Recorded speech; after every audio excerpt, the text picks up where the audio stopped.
everyone. Welcome back to a new episode of Dare to be Fearless. So before I get into this episode, I wanted to plug the studio that we are filming at today, which is Metro Podcast.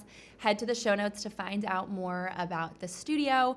And of course, if you are looking to write a review or get more involved with Dare to be Fearless, you can do so on Instagram, which is at Dare2Be Fearless, or my personal Instagram, which is at Alexa_Curtis.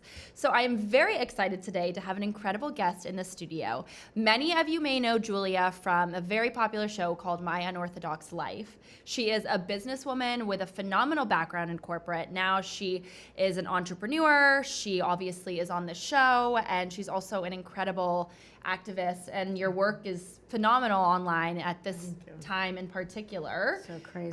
So to see somebody with such a big platform obviously talking about a topic like this is just so needed and so important. So we'll get into that. There are more people like you on the planet. God.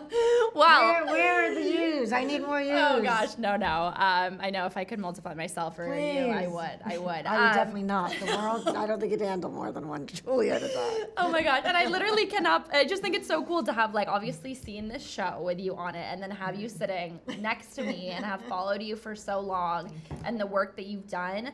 Now I know before this episode, I said a lot of people who tune into this show in particular in their 20s trying to figure out what to do for a career, and you have built this incredible company. You also used to work at one of the most popular lingerie brands out there. So Julia, I would love for you to kind of take us back to the beginning, how you essentially got into where you are now. Well, when I left my community, I decided to start a shoe brand, which of course, if anyone's in the industry, they realize how insane that is, because you can't just start a shoe brand, right? However, because I wasn't in the industry and I didn't know what it actually entailed, it seemed perfectly doable to me. And so I just went and I did it. And I think that, because of the fact that to me, I'm a time traveler. That's whenever I try to explain to people what I've been through, the simplest way of explaining it is, grew up in the 1800s, and when I was 42 years old, I traveled in time to the 21st century. And that's really how it felt. It felt like, I didn't know anything about the outside world, right? So for me, I was like, hey, I just time traveled. If I can time travel, I could start a shoe company, why not? And so that's literally how it began. And the idea was, of course, to turn fashion on its head, because I wasn't going to do things that everyone else had done. I wanted to create a high-heeled shoe that was sensual and super luxury, but also comfortable. And at the time that I came into the industry, comfort was this massively dirty word, right? Women took pride in suffering for beauty. And I thought that was the dumbest thing ever. And so the crux of my shoe brand was to make women feel special, not just look beautiful. I started a blog when I was 12, and it started as a fashion blog. See, and so fashion, though I no longer really am in the fashion industry, I think that anyone who starts in the fashion industry because of something that they wish they had does the best. So when you were 100%. Little, what was it about fashion? I mean, growing up, did you have siblings? I mean, how much of the fashion part of this kind of became your identity?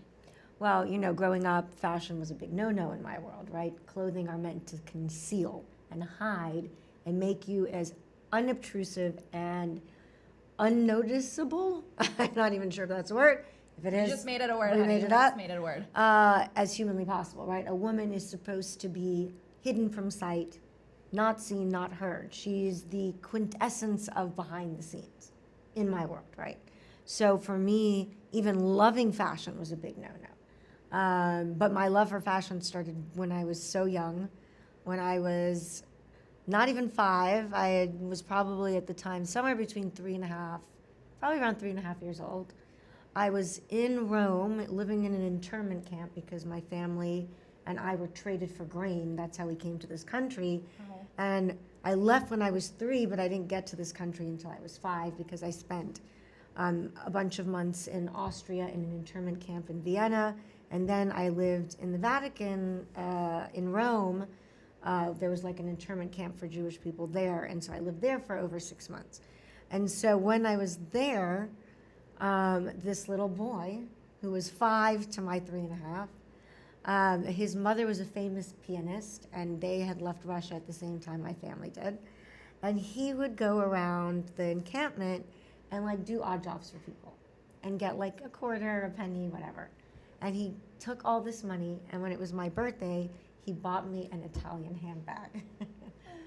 And I kept that bag all the way through when I was in my 30s and we moved back from Atlanta, Georgia to New York. Somehow it got lost in the move, but I would have kept it for life. And that bag, that was the first time I started drawing fashion, was that bag. I started drawing handbags, and then I started drawing shoes, and then it all happened from that handbag that I got when I was 3 and a half. So you immigrated here at what age? I was 3 when I left Russia and 5 when I got here. And so growing up, would you say you kind of came from a more privileged background? Were you more in poverty? Well, my parents came with $2 and a guitar. Wow. Yeah, so we had nothing. We were, the quintessential immigrants. We literally we were traded for grain, right? So we didn't speak the language. We didn't know anything about the culture. I was the first Russian family in the whole state of Texas, because this is before Gorbachev, this is before Perestroika, this is Brezhnev, this is still when it's the USSR, right? This is before all the Russians come out in the 80s. So when I came to Russia, out of Russia to Texas, we were the first Russian family in the entire state of Texas. So it was just, we were outsiders right away. If you had told little Julia then, like, that you would have gotten to where you are now in your career, would you have ever believed that you would have been able to build this with the background that you came from? I think if you would have told me more, not just in Austin, because in Austin at that moment, everything was possible to me, right? I lived a normal life. I went to school. I was like everybody else. So at that point, I probably would have told you I could be president. I wouldn't have known then that you can't technically be president if you're not born here. But by the time when I'm in Muncie, when my purpose in life is to be a housewife and a mother, if you had asked that person if she could believe being here, the answer would have been yeah, sure. And I also have 3 heads and 17 feet, like it would have been that ridiculous. That's fascinating. So when you were younger, I'm always so curious by how people become entrepreneurs. Like, is it something that people are made? Can you become an entrepreneur? It seems like you almost had an entrepreneurial spirit at a very young age. I think it's, let's put it this way, I think it's helpful to be born entrepreneurial. I don't think that you have to be born that way in order to succeed. I think you can decide you want to be an entrepreneur and then teach yourself the traits you need to do it. Right? I don't think there's anything that we're incapable of, other than perhaps singing for me. But other than that, can't sing for shit. However, other than that, to me, honestly, I think, yes, I was always born this way. I've been, I was always an outlier, never really fitting in, always wanting to know and learn and study. Like, I got in trouble all the time, not because I cut class or because I, was flirting with a man or something really outrageous, like uncovering my knees. I got in trouble all the time because I read things I wasn't allowed to. I studied things I wasn't allowed to study because most of my bookshelf was forbidden to me. So, I love learning. I see things differently than most people. I focus on things differently. And so, yeah, I've always wanted this. I just wasn't allowed to do it for a really long time. So would you say then you were like quite curious? Oh, honey, I literally time travel. You got to be really curious to do that. Really miserable and really curious. What do you feel like you were most curious about, like, as a young girl? Like, if you could have chosen, one thing kind of in the world that you were like, I want to make my life different because I'm curious about this. Well, everything. Don't forget, I lived in a world that was this big. I had no television, no radio, no newspapers, no magazines. I didn't know anything about what was going on outside my window. So my world was this big. Everything. I was curious about literally everything. And I think, most people, their firsts, their first kiss, their first love, their first date, their first job, they come when they're very young, right? And they're, in their teen years, maybe in your early 20s. And so because they come all together in this rapid pace and everyone around you, those same firsts are happening, you don't actually get to appreciate it. I had all those firsts in my 40s. The first time I kissed someone I chose, the first time I went on a date, the first time I fell in love, Like all those things happened to me in my 40s. And so because of that, I appreciated all of them because I recognized the first. Yeah. You know, they weren't happening to me as a 17-year-old. So honestly, everything was exciting. So okay, so you come to America, and then at what age did you start this shoe brand? 42. So you're 42, and then for the 42 years before that, like how were you paying your bills? What were you doing? I was a housewife in Muncie, New York, and I taught high school.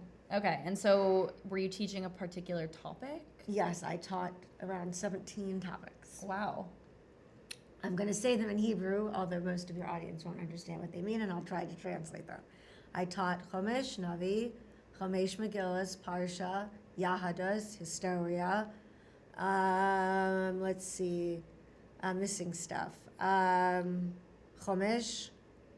Oh gosh, so far I can only remember 8. I said Megillas. Okay, Treyasar. Yeah, okay, 8 or 9 actually. Most of them they're all biblical. So the Bible, the prophets, Jewish history, philosophy, life lessons, basically the Jewish holidays. So I taught from like 8 in the morning till 6 in the evening every day because I taught Judaics in 2 different high schools simultaneously. So I would teach in the morning in one and in the afternoon in the other. Do you ever think back about that time and like wish that there was anything you had done differently or that you had, Yes, I wish I had left at 18 instead of at 42. Okay, but why didn't I leave 30 years earlier? But there's probably God so damn many it. people who think this, right? Like Right. even in their career, if you even make it more broad, right? Like someone who works a corporate job right now and hates it and wants to leave. I mean, Yeah, what just would you pick yourself up now. Look, when I'd made all these plans, I had saved up money, I had worked on the side, I had done all this stuff. But when push came to shove, I was too scared to walk out the door. And then the day I did walk out, it wasn't planned. It was because Miriam's teacher failed her, and she said that she must have cheated because she was a girl and the answers she wrote were too intelligent and well written, so it must have been written by someone else. And I just packed my stuff and walked out the door. I had no plan. I had no idea where I was going. We literally drove into Manhattan, and I'm driving around, and I see this hotel with this big W, and I'm like, okay, this is a sign. The W means welcome. We're going there. And so I literally never booked a hotel room for myself before, never slept in a hotel room by myself before. So my answer to you is just get up. You're not going to have all the answers. You're not going to know how to do everything. You cannot figure everything out beforehand. It is going to be terrifying. You are going to make thousands of mistakes, and it's all worth it. I'm assuming this was not W for welcome. It was like W Hotel. It was a W hotel, but I didn't know that. Which I'm assuming also was like it's a nice hotel if that's your first time in a hotel. I mean, no, so not the first time I was in a hotel. Sleep It was the in first it. time I was in a hotel by myself. Okay. Right. So I would go with my family Yeah, into yeah, hotels, but it was always with my husband and, extended family and everything like this. This was a hotel I went into. Yeah. I paid for. I stayed in by myself with my daughter was by myself to me, Yeah. So, yeah. So it was, it was a really special moment, but you can't plan for everything. You can't. And if you're afraid of messing up, guess what? You don't have to be afraid of it because you are going to mess up. So just accept it.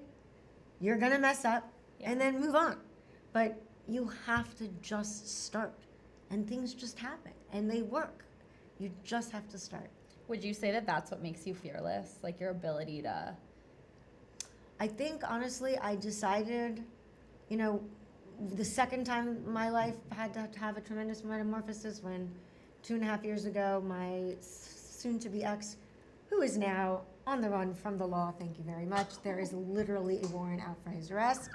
Yeah, but it took 2.5 years to get here till people understood what really was done to me and what's actually occurred. And it's going to start to slowly come out, which I'm very happy for. But it took 2.5 years to get here. 2.5 years ago, I would wake up every day and it was Julia Haart, the thief, the con artist.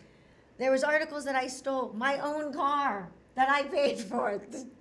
I was literally Alice in Wonderland. It was just the most bizarre upside down moment. And all my worst dreams, like every imaginable nightmare that any person ever has, that someone's going to steal everything that they did, that someone will take credit for their work, that a man again is going to come and destroy my life. Like all the things I was afraid of, they all happened. And I survived it, and now here I am, and soon, well, people will see what's about to happen. And so I decided at some point there that I'm just done with fear. Done. I'm not going to be afraid anymore. Mm-hmm. And life is not perfect. People are going to come after me. The more successful I am, the more men are going to come after me. I don't doubt it for a second. I'm fine. I think a lot of young women in particular would be quite enamored by your confidence, but also your ability to say that, like, in a way, I don't need a man, like, I could have done this on my own. Well, I did do it on my own. But for someone who perhaps thinks, like, they still need a guy, right? Or they want to, of course, be married by 30. Or... Right. Well, I just think about this. First, I got accused of marrying a guy because he was a billionaire.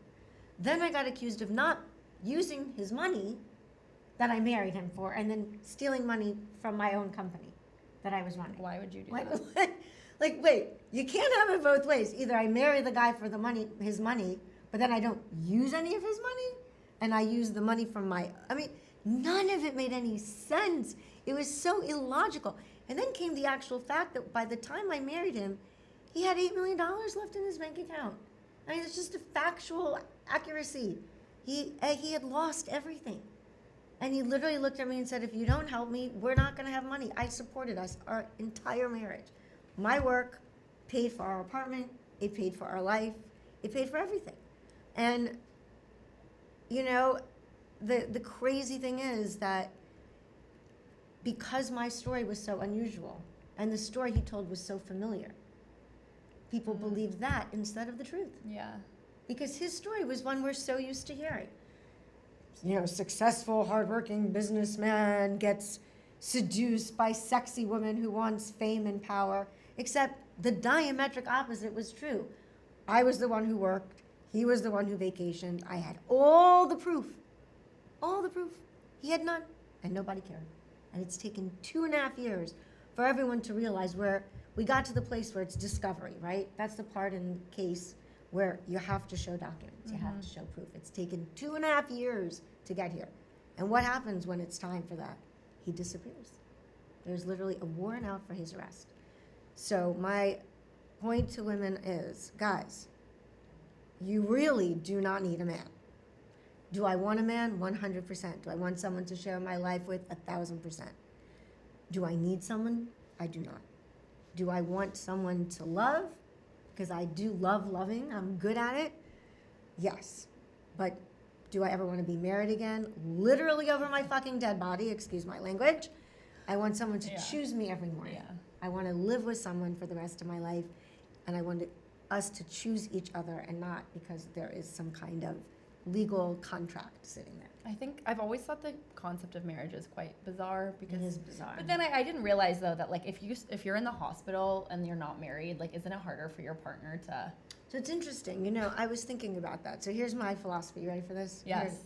I think when you're younger and you want to have children, I totally think marriage is a wonderful thing because I think number one, as parents, you need to have the security that the other person is legally required to show up. Parenting is really hard. The other part is your child. I think a child needs that security that mommy and daddy are legally required to be there every morning. I think that that makes a lot of sense to me. However, someone my age, I already have my children. I'm, pretty, thank God, successful, right? So I can easily support myself and my family, my grandchildren. So for me, marriage just makes zero sense. Like, I shouldn't have been remarried. I should never have done that. That was so dumb. However, not making that mistake again. To me, what I really want, what I've always wanted, is just someone to love and who will love me back, So why do I need to put a contract on that? To the contrary, it kind of kills the thing that I want, which is I want to wake up every morning and say, I choose you. And I want him to say, I choose you. Which is kind of cool, right? And in terms of how a marriage contract should be, now if this is the way marriage contracts worked, I would get remarried again.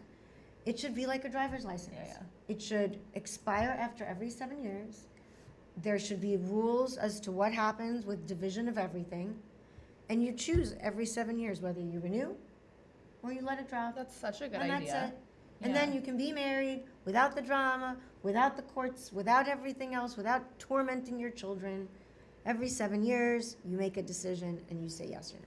That's my giant theory on marriage. Yeah. In a nutshell. No, that's actually quite an I never even thought, of making it like that. And I think that actually should be something. Why not? Why not do that? It's the only, think about it. It's the only contract that has no expiration date. All contracts have expiration dates. Yeah. Except for your marriage license. And think about when the idea of marriage was created. People lived until they were 35. People now are living into their hundreds. So basically, you get married at 30-something, and you're supposed to be the same person and love the same person for the next 70 years. Now, hey, if that works for you, fantastic.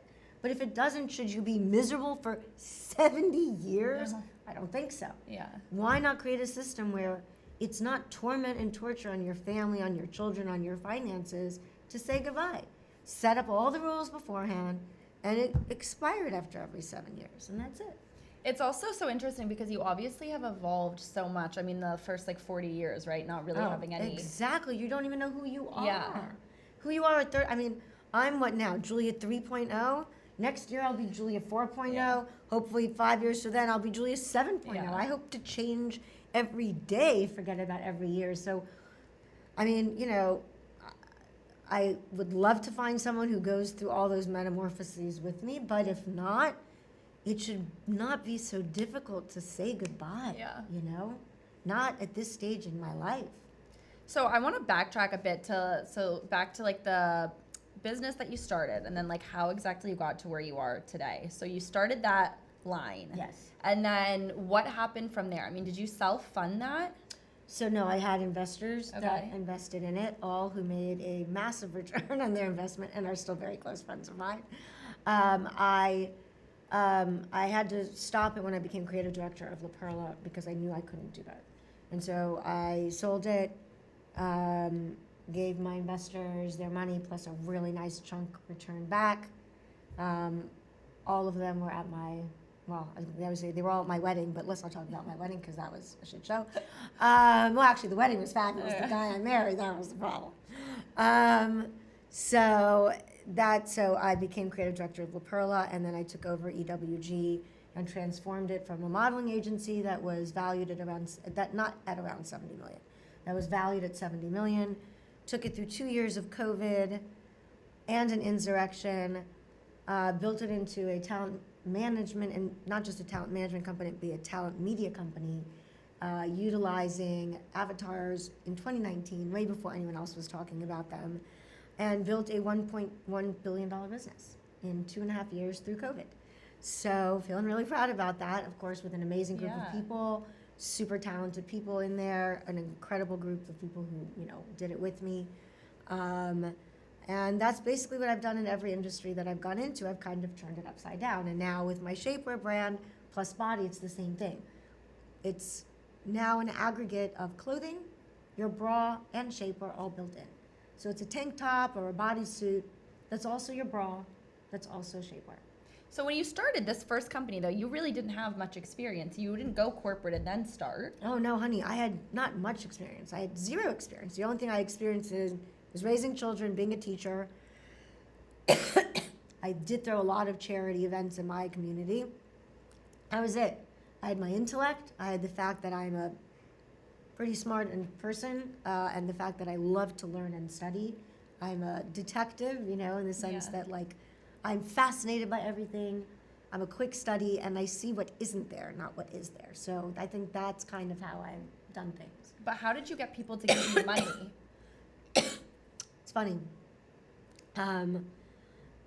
When I started the avatars in 2019, by the time it was 2021, people were waking up and paying attention and being like, oh my God, this is actually the future. Sorry, guys. Need a drink. Let's take some water, too.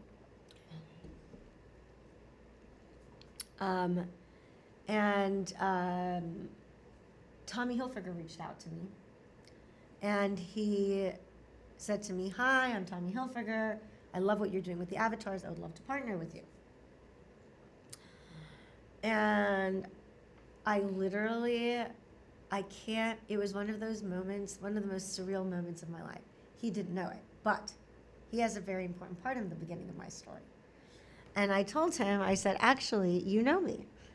And he's like, I'm so sorry. I meet a lot of people. I don't remember you. I said, well, I may have looked a little different. And I told him the story. So when I first came out of my community, it was November 2012. And in December 2012, literally a month later, I had read an article or something. I can't remember exactly how it happened. But I had found out that there's something called, Miami, Art Basel. Yes. Sorry. There was something called Art Basel Miami, and that fashion people went to Art Basel Miami. Mm-hmm. So I decided I'm going to go into Art Basel Miami, and I'm going to go and meet fashion people. So I meet these people who are at WeWork. They bring me there, and they introduce me. I managed to slide my way into a party. And and I hear two people talking. Oh, and I'm wearing my wig still. Okay. I'm still in my shades, so I'm still covered. I was wearing something, probably the naughtiest thing I'd worn so far, meaning the least uncovered. I was feeling very, very like, oh my God, I'm so brave. But I still had my shades on my wig on my head. And I see this man, and I know who Tommy Hilfiger is, obviously. And like a complete crazy person at a party that I wasn't actually invited to. I take my notebook and my pen, because I was still much more comfortable using them than an iPad. And I walk over, and I'm like, hi, I'm Julia Haart. Can you tell me about making shoes? Where do you make product? And I literally bombard the man in the middle of a fashion event with production questions. Yeah. And he sat down, and he answered them. And he spent 45 minutes giving me contacts, with me taking notes in the middle of a fashion event that I literally was not invited to. And I tell him the story. And he bursts out laughing. And he says, oh my God, of course I never would have recognized you in a million years. And I said to him, I've always wanted to know, why did you do it? Why did you say yes? Why did you answer me? And he said, Julia, I was terrified. He's like, you were so driven and you were so laser focused. I was like, this woman's going to eat me alive if I don't answer her questions. And I think kind of when I asked my investors in that period the same question, they gave me basically the same answer. You were so driven, we just knew you'd do it. It's not that we understood much about shoes, but we believed in you. And that's really what it was. People met me and they realized I wasn't going to give up. I wasn't going to stop until I succeeded. For me, it was literally succeed or die. That's how I saw it. And I think people saw that in me.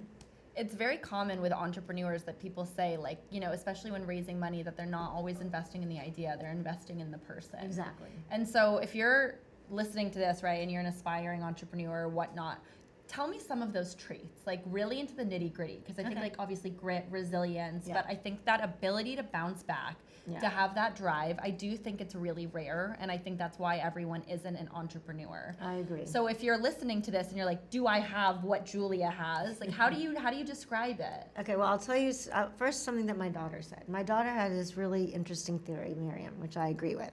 She said that boys learn rejection at a very young age because they're the ones asking girls on a date or guys on a date, right? It's the boys who do the asking.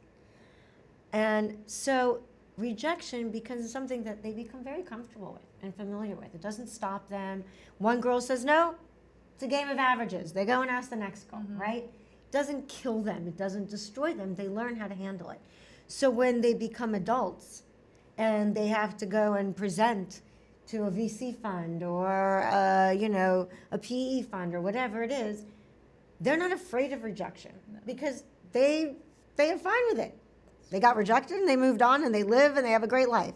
Women get destroyed by rejection. Now, obviously, I am oversimplifying, and obviously there's plenty of women who don't and plenty of men who still do. You understand, we're generalizing here.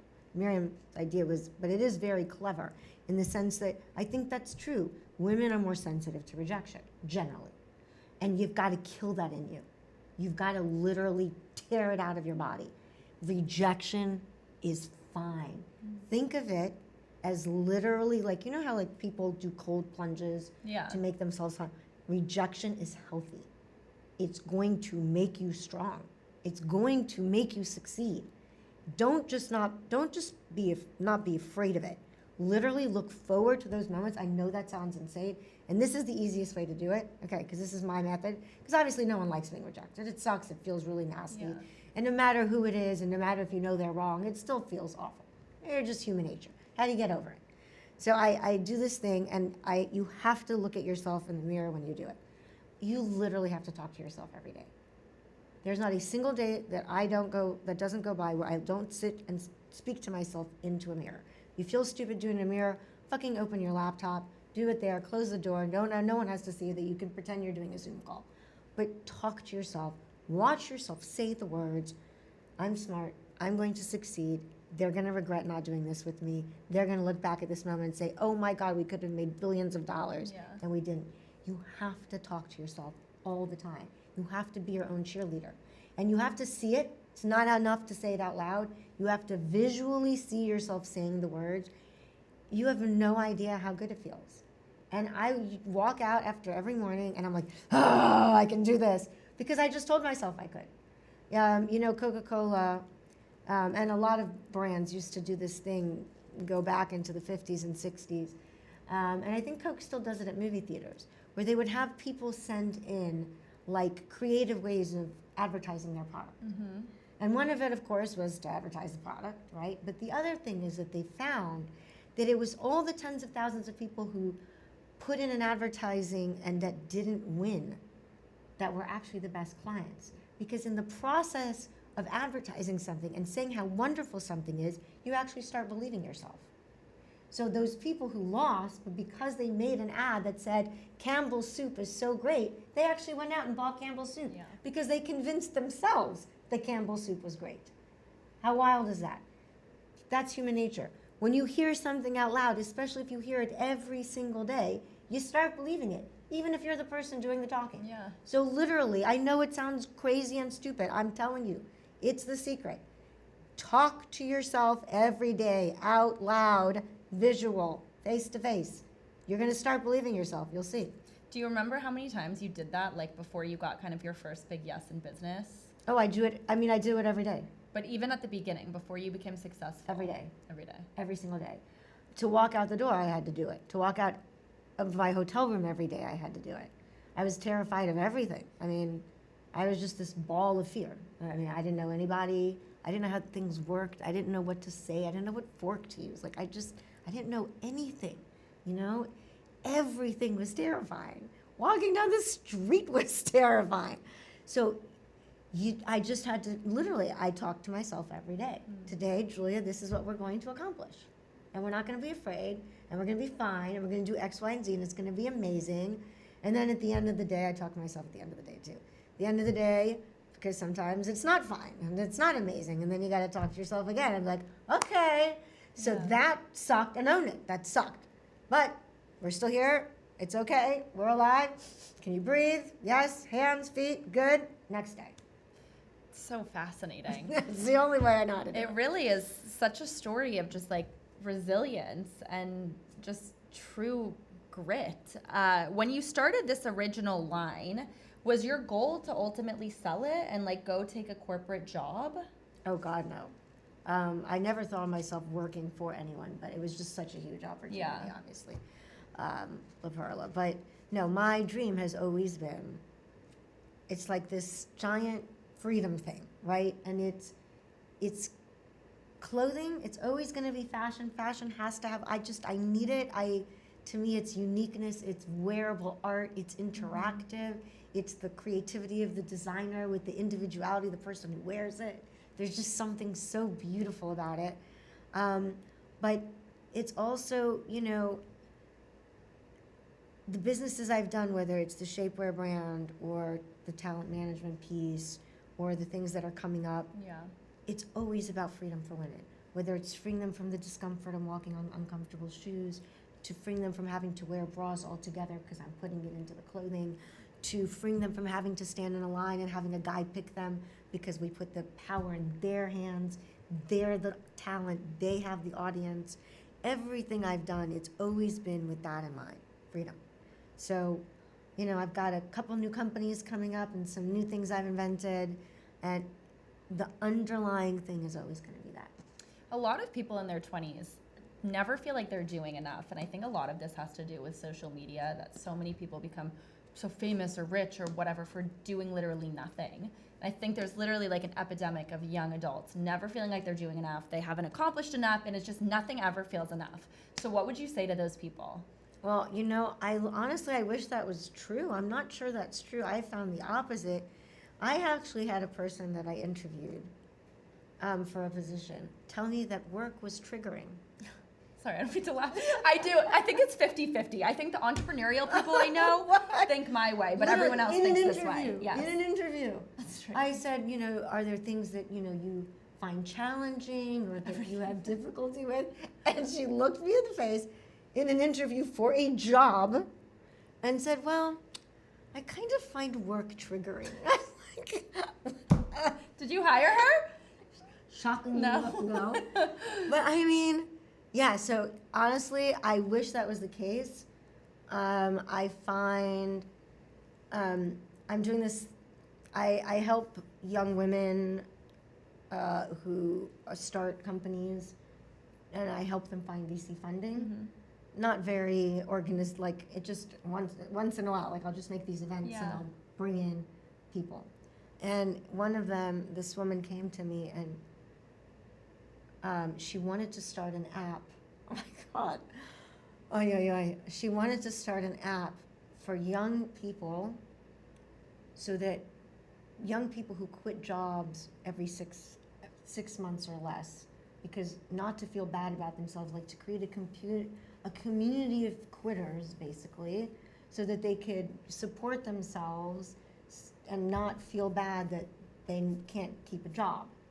And I think to myself, why not start an app that helps people learn how to keep a job instead of celebrating the fact that you can't keep a job? No. Like that's, but so honestly, I think that if you wanted to succeed, I think the real lesson to learn for young people is it's not coming to you. Nobody's going to give it to you. The universe doesn't owe it to you. You have to go work. That's the only way. There is no shortcuts. Doesn't exist. Yeah, I agree. I work 20-hour days. I've been working out 20-hour days since the day I left my community. And getting attacked and having everything I worked for stolen, I just kept working 20-hour days on other things. I didn't stop. And you can't. And if you feel entitled, if you feel, why don't I have? If your question is, why don't I? The answer is because you haven't gone and gotten it. Go get it. Okay. Wow, I literally want to let that sink in because it's so true.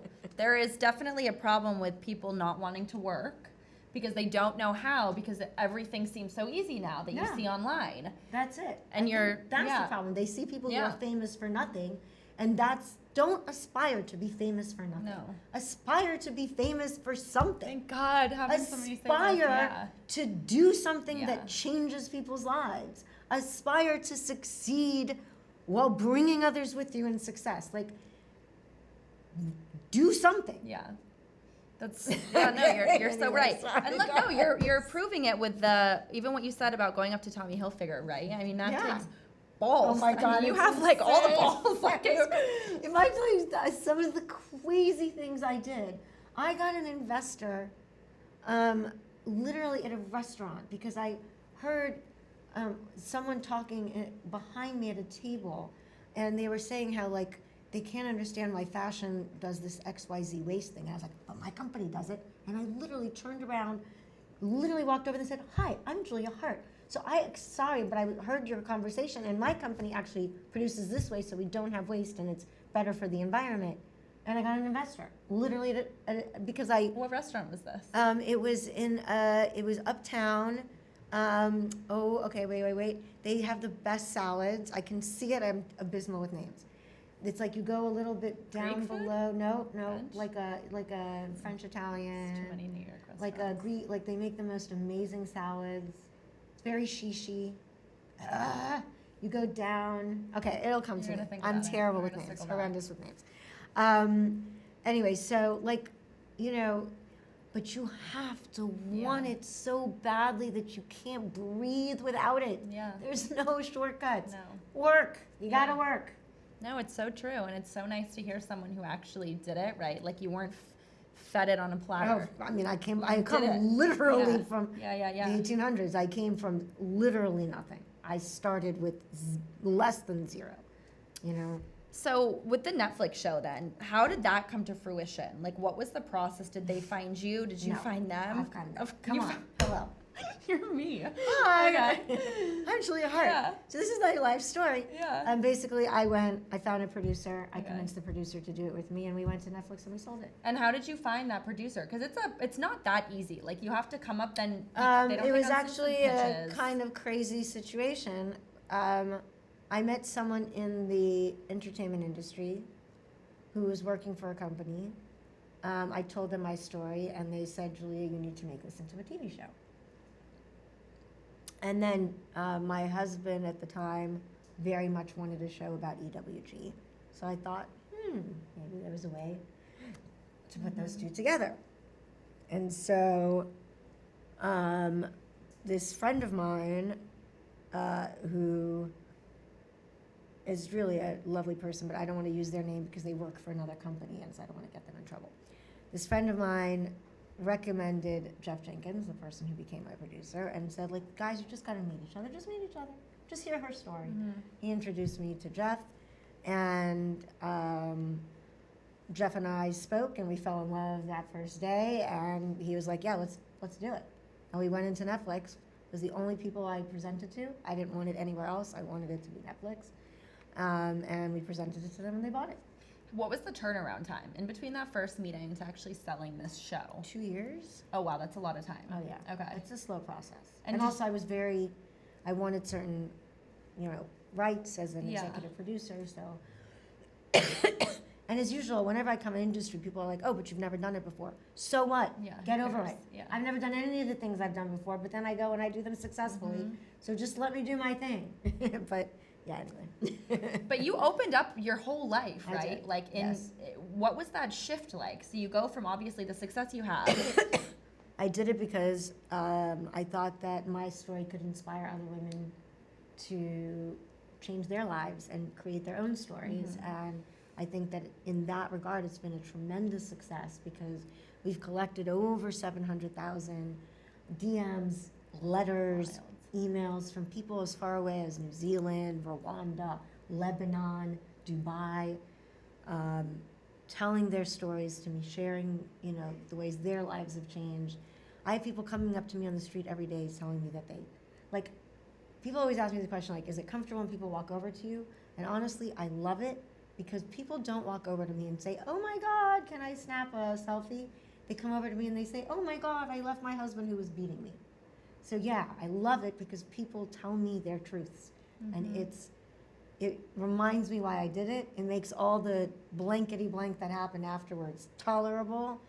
And it makes me just feel so blessed that women can really help each other and inspire each other. And so to all those people who do come up to me and tell me how the show or their book saved their lives or changed their lives, thank you, really. Because in the times when it was really dark, your messages, those messages made everything. It But made you all the also, difference. you took that first step, right? By allowing yourself to be. I mean, it was terrifying. Yeah. But I knew I had to do it. I felt like it was a crazy enough story that it might impact others.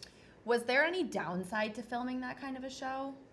Honey, 2022, take a look at any article written about me. That was the downside, right? But- I was everything. I think I got called literally everything a woman's ever been accused of, other than witchcraft. Although I'm sure if we look really hard, we will find someone that accused me of that too. But the thing is, I think people expect, they would say you expected that. You put yourself in front of people, so therefore you allow yourself to be. Did I expect my husband to accuse me of theft and seducing him before he hired me when I met him for 45 minutes? No, not really. No. Did not see that one coming. I expected, people to judge me and whatever. I expected she married a billionaire because my husband at the time very badly wanted people to still think he was a billionaire. I kept a secret that he had lost all his money. And so I knew that that was going to happen. I was like, okay, who gives a shit? Yeah. Let them think whatever they think. But the rest, no. That I certainly did not see coming. It didn't occur to me that anyone would believe such nonsense. I mean, none of it even made any sense. Like, the fact is, as a stupid example, because it's what we were talking about, I met him for 45 minutes before I got hired for La Pearl. Of course, there was 9,000 other meetings with other people in the company, but him personally, 45 minutes. I could be the world's most glamorous, gorgeous, seductive, magnificent woman. I am sorry, I don't think any human on earth would genuinely think that I can create some kind of massive, magical seduction power. I mean, it's just stupid, literally stupid. And yet, people believed it because it sounded familiar to them. Yeah, of course. And so, no, of course I didn't see that coming. And it didn't occur to me when it came that anyone would give it any credence, and yet they did. Judges gave it credence. Everybody believed him. I had all the documents. He had his fancy suits and his fancy college degrees and his fancy co-conspirators, and that's all that mattered. And yeah, that was really difficult, but I made it, and I'm really proud that I did, and I think that maybe me living this publicly will help women through their divorces, through when they're attacked and some man tries to steal everything they built. So maybe there's purpose in the fact that this was public too. Would you have still done the show if you knew what would come, from that, from being so public? Just trying to share a totally almost separate side of your story. I don't know. Interesting. I honestly don't know. It's hard to say because, 2022 is a really rough year. So I can't answer that question. Not truthfully and honestly. Yeah. I don't know. I really don't know. Well, and it's hard to answer, right? Because you don't know what I don't know I just don't know. But there's no way to honestly answer it, and I don't want to be dishonest. Yeah, the platform though that you have now obviously was. I'm going to use it for good. Yeah, which is obviously great, and you're doing some incredible work there. So, kind of would love to talk about that. At what point did you decide to make this such a big part of your presence online instead of obviously just talking about, say, fashion or my other thing? Well, to me, as I've always said, and I got accused of being anti-Semitic when my show came out, and I always said this has nothing to do with Judaism. I could not be more proud to be a Jew, which I think now people actually believe. I'm not okay with fundamentalism in any form. I'm not okay with a community where women have no autonomy, where their biology defines their destiny, but that has nothing to do with Judaism. I could not be more proud. So when I saw the rise of anti-Semitism, I felt that, for all I know, the universe put me in this spot of fame. So when the Jewish people needed my help, I would be there. And now we've started something called Nation, which I really think, if people will sign up, could change everything. And it's a very simple concept. Basically, today on social media, it is cool and popular to hate Jews. If you are pro-Jewish, you are putting your career on risk, you're going to lose followers. And for people who laugh at that, they have to understand that for actors and actresses in Hollywood, for singers and songwriters, for musicians and politicians and sports people, followers are currency. They're power. Yeah. They're money. So when famous people see that if you support the Jewish people, you lose followers, you lose jobs, they keep their mouths shut and they don't support the Jewish people, even though they actually know that what's going on is crazy. So how do we change that dynamic and make it safe to support the Jewish people? And so I had this idea, very simple. There are 16 million Jews in the world? 16 million? I think there's 16 million. 16 million Jews in the world. There have to be at least 100 million people who are not Jewish, who also think that terrorism and raping 15-year-olds and killing babies and taking grandparents as hostages is not okay, is not resistance, it's just terrorism. So for all those people, and they're sitting at home and they're saying, I'm not wealthy, I can't help that way, I'm not famous, I can't help that way, what am I supposed to do? So we're telling people, I started a website called Nation, ahmnation.com. And is nation in Hebrew. And you sign up to Nation, and starting in the middle of September, we keep on pushing the deadline because we need more people to sign up. So we need the people to sign up because this is a game changer. I'm going to sign up. You've got to sign up. This is a real game changer because starting September 15th, every morning, what's the first thing you do when you wake up? What do we all do? Check our phones, right? You're going to wake up every morning. There's going to be a push notification on your phone. You're going to hit a button, and you're going to follow 3 people. Now imagine if 1 million people sign up to Omnation. Doesn't cost you anything. You don't have to post anything. You don't have to create content. You don't need followers. You don't have to have power. You wake up in the morning, it takes 3 seconds, you hit a button, you follow 3 people. Now imagine if 1 million people sign up. There's 16 million Jews in the world. Imagine if 8 million Jews sign up. Imagine the power if Noah from Stranger Things says Zionism is sexy, and 500,000 people drop Noah and try to get Noah canceled on Netflix. We put Noah's name up on Omnation. The next morning, Noah wakes up with 8 million new followers. Guess what? People will feel pretty safe to talk about the Jewish people, because if they get attacked, Omnation comes to your rescue. We're the support system to make Instagram, TikTok, and all of these social media places safe to support Jews. And I think that if people will sign up, we can literally change social media. We can change the trajectory of it. We can make it safe for you to speak up on behalf of the Jewish people, because if you get attacked, we put your name on there. You wake up the next morning and you've got 8 million followers. That's how we change this. And so we have to stop the spread of this racist, terrorist insanity. It is going to consume the globe, and they are the only people killing in the name of religion today. And it's got to stop. How do you feel like the media plays into kind of this certain narrative of what, you know, they want people to see or believe versus the reality? I just think it's a popularity contest. That's it. It's literally, news has become a popularity contest. Yeah. And, you know, there's a lot of hate for Jews. It's not new, unfortunately. And if you hate on Jews, more people will watch your show. Keep on hating on Jews. It's terrible. So that's what it is. That's what I'm saying. If we change that popularity, we change everything. We change politics. Why are politicians supporting this? Some politicians. Why? Because of popularity. Well, guess what?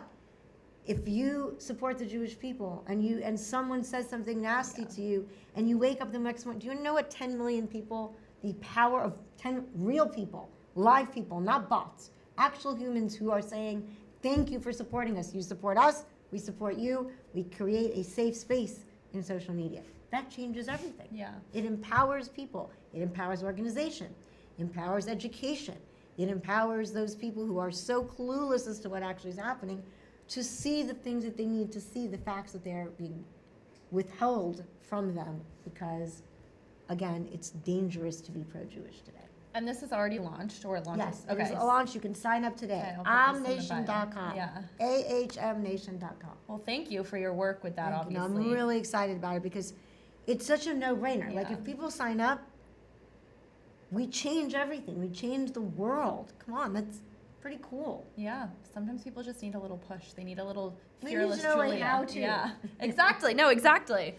So no, that's great, and I'll link that as well. Thank you. I appreciate and that. I will. That's I will really sign up important. too. I think it can be a real game changer. Yeah.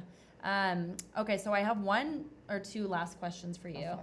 One in particular is more like finance driven. So what is kind of the best and maybe the worst financial decision you've made throughout your life/career? Okay. Best financial decision is working on for myself and being an entrepreneur. Worst financial decision, working with a husband.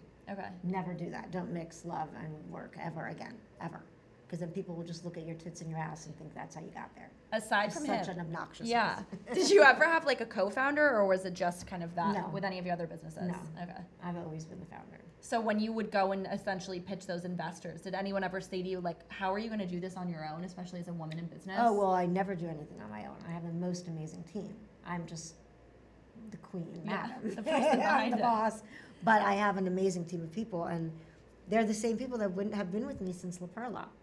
The head of design who was with me, who was like my number 2 in La Perla, he's still my number 2 in my Shaper brand. He was my number 2 in 1972. Robert Brotherton, who was my, the head of PR in La Perla, worked with me in EWG, is still working with me. Robert Zafiri is the CFO of EWG, is still my CFO. Everybody I have, they've been with me since they started. Because, I treat people with as much loyalty as they give me. So if you're loyal to me, I will literally fight for you. And every member of my team has an ownership in every company that they work with me for. Everyone owns a piece of it. We work together, so I come with an amazing team of people. When you sold that first company, Yeah. that was like that was the most money I'm assuming you had made. Yes, at the time, yes. And what did that, do you remember like the moment, like what that felt like, or what, do you get a phone call? Does it just hit your bank account? Well, honestly, no, because I gave most of it away to my investors because I kind of, I wanted them to feel that. I kind of felt like it wasn't so much about me keeping most of the money. It was more about me having proven that I was a good investment. That choosing to invest in someone who knew nothing about anything, but who was so determined and driven and had a really brilliant idea and the capability to organize, create, and bring it to fruition, that meant a lot to me. I wanted to be a good investment to people, and I think that's what made me feel really good. When I sent the money to my investors, I was like, But you had, in a way, suffered so much, so like you were so deserving of Yeah, all but I of didn't that. know that then. Back then, I wasn't really good at thinking I deserved anything. Got it. That's taken me a while. Got it. And sometimes it does, right? Oh, yeah. I realized the thing I was most afraid of was being happy. Yeah. That's crazy. Like, what am I supposed to fight for next, Yeah.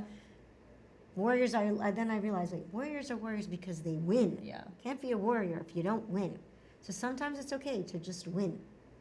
I don't have to always fight, But did you feel like a sense of security because you had now, like, No. made it? No, because No. I didn't think of it as making it. Okay. Not even close. Why? Because I have a plan in my head, a long-term goal, and until I get there, I'm not going to feel like I made it. And are you there now? Oh, fuck no. No. But you've hit like Honey, what? I'm just getting But you've hit like what started. most people would never have. Yeah, no. I have a grand plan. My grand plan. So, I'm just getting started. So what's next for you now? Well, that's a complicated question because of all the divorce stuff that's happening. So, I'll get back to you in a few weeks. Do you want to still stay in TV? Oh, always. Yeah. I love telling Yeah. stories. Yeah. That's so cool love because it's telling like you stories. never had that experience, right? Yeah, but I never had I never had the experience Yeah. making TV shows. But that's never stopped me. I think Yeah. my not having experience and my ability to deep dive, study, understand, and then do things differently is what's made me successful. So people are just gonna have to get over the fact that I didn't go to school. Yeah. I didn't go to school. No one gave me Yeah. the permission. I wasn't allowed to. I did it anyway. Would you say a sense of being naive in business has gotten you? And being naive in business has killed me a lot. Really? And caused me all the trauma that I'm facing today. Being naive and how impossible the things that I wanted to do are, that Yes. helped tremendously. Okay, that's good because I always say that I think Yeah. people sketch themselves out so much Oh, yeah, because 'cause they they- don't. Yeah. Like I didn't know how crazy it was Yeah, to yeah, start yeah. a shoe brand, so I started a shoe brand. Sure. Yeah. So, okay, well, can you put the Yes, say all what the this website stuff. is? Yes. Yes, and then where everyone can follow you Yes. on social media. So please sign up to ahmnation.com, ahmnation.com, and we're also on social media at what is it, the underslash? No, period. Sorry. Dot, what do I know? ahm.nation on social media. Buy my book Brazen. It's sold anywhere books are sold. Watch my show on Netflix, My Unorthodox Life. And you can find me on Instagram at Julia Haart. Julia, Thank you you are so a much for pleasure. having me. Thank you so much. Thank you to everyone who tuned in to this episode. I will put all of Julia's links in the description as well as where you can sign up for the website. I love the idea of this being the next Instagram or even better than that because there's so much stuff online that's not good. Right? I really think that could be a big huge, change. huge. Like imagine if you, on your podcast, say something about positive about Yeah. the Jewish people, and someone's like, kill her podcast, cancel her podcast. We put your name on that social media thing. You wake up the next morning, you have 4 million Yeah. new followers. Yeah. I love you. Thank you so much for coming. Thank you to everyone who tuned in. Thank you, And to the guys. show notes as well as on social media to find out more about Julia or watch the show with her whole family. And I'll see you guys next week for a new episode of Dare to be Fearless.